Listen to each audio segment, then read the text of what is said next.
Granite Finance Business School, High-Tech City, Hyderabad. BCom, BBA, PGDM, MBA. Call 9000 Telugu సినీ యవనికపై నందమూరి బాలకృష్ణ అంటే ఒక పౌరుషం, ఒక గంభీరమైన నడక, అంతకు మించిన మాస్ ఫాలోయింగ్ ఆయన సొంతం. అయితే ఆయన్ని ఒక సామాన్య హీరో స్థాయి నుండి తిరుగులేని స్టార్ హీరోగా నిలబెట్టిన ఏడాది మాత్రం 1986 అనే చెప్పాలి. ఆ ఏడాది బాలయ్య బాక్సాఫీస్ వద్ద సృష్టించిన సునామీ మామూలుది కాదు. వరుస విజయాలతో ఆయన అందుకున్న డబుల్ హ్యాట్రిక్ రికార్డ్ నేటి తరం హీరోలకు కూడా ఒక అందని ద్రాక్షగానే మిగిలిపోయింది. ఆ సంవత్సరం ప్రారంభంలో నిప్పులాంటి మనిషి నిరాశపరిచినప్పటికీ ఆ తర్వాత వచ్చిన సినిమాలన్నీ ఒకదానిని మించి మరొకటి విజయకేతనం ఎగరవేయడం విశేషం. బాలయ్య విజయయాత్ర ఫిబ్రవరిలో విడుదలైన ముద్దుల కృష్ణయ్యతో మొదలైంది. ఈ చిత్రం ఓపెనింగ్స్ పరంగా అప్పట్లో ఒక సెన్సేషన్ క్రియేట్ చేయడమే కాకుండా షిఫ్ట్లతో సహా 175 రోజుల పాటు ఆడి ఒక సూపర్ హిట్ గా నిలిచింది. వెంటనే ఏప్రిల్లో వచ్చిన సీతారామ కళ్యాణంతో బాలయ్య తనలోని క్లాస్ యాంగిల్ ని కూడా ఆవిష్కరించారు.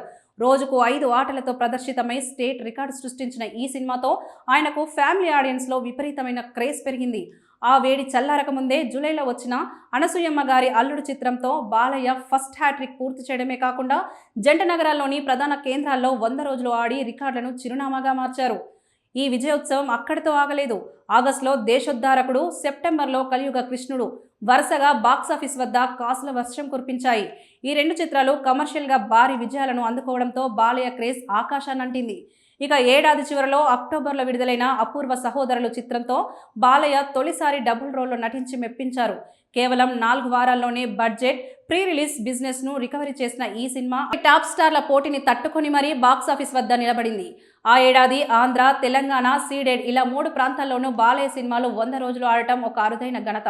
మొత్తంగా చూస్తే 1986వ సంవత్సరం బాలకృష్ణను ఒక సంపూర్ణమైన మాస్, క్లాస్, ఫ్యామిలీ హీరోగా నిలబెట్టింది. 7 సినిమాలు విడుదలైతే అందులో 6 సినిమాలు వరుసగా విజయం సాధించి డబుల్ హ్యాట్రిక్ నమోదు చేయడం అనేది బాలయ్య కెరీర్లోనే కాకుండా టాలీవుడ్ చరిత్రలోనూ ఒక సాటిలేని రికార్డుగా నిలిచిపోయింది. ఆ ఏడాది సాధించిన విజయాలే ఆయన్ని తర్వాతి కాలంలో టాలీవుడ్ బాక్సాఫీస్ కింగ్ గా మారడానికి బలమైన పునాది వేశాయి. అమెరికా, ఇజ్రాయెల్ బలగాలతో సాగుతున్న సుదీర్ఘ పోరాటంలో ఇరాన్ తన వ్యూహాలకు పదును పెంచుతూ శత్రువులను హడలెత్తించేలా కొంత హెచ్చరికలు చేసింది.